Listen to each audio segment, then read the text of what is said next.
అమరావతిలో ఒక సైకో ఉంటే ఊరూరికి ఒక సైకో తయారై 5 ఏళ్లు ఈ రాష్ట్రాన్ని అతలాకుతలం చేసే పరిస్థితికి వచ్చారు. అవునా కాదా ఒక్కసారి మీరు ఆలోచించుకోవాలి.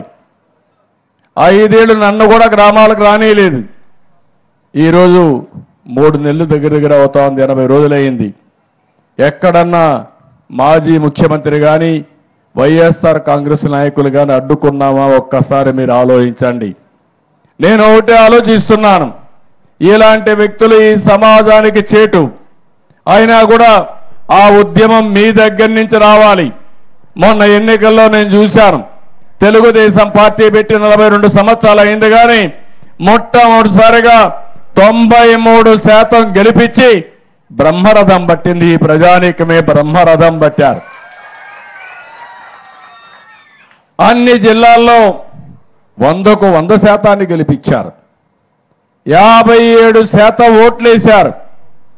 అంటే అవతల పాలన ఎంత మీకు బాధ కలిగించిందో, ఎన్ని అసౌకర్యాలు కలిగించాయో అది ఒక ఉదాహరణ మాత్రమే.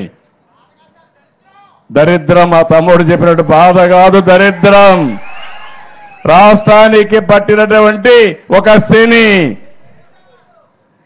తమ్ముళ్ళు ఒక విషయం గుర్తుపెట్టుకోవాలా మీరు, ఇప్పుడు కూడా భూతం ఉంది. ఆ భూతాన్ని పూర్తిగా భూస్థాపితం చేస్తే తప్ప ఈ రాష్ట్రానికి ఎవరు మళ్ళీ రారు. ఆ విషయం మీరు గుర్తుపెట్టుకోవాలి.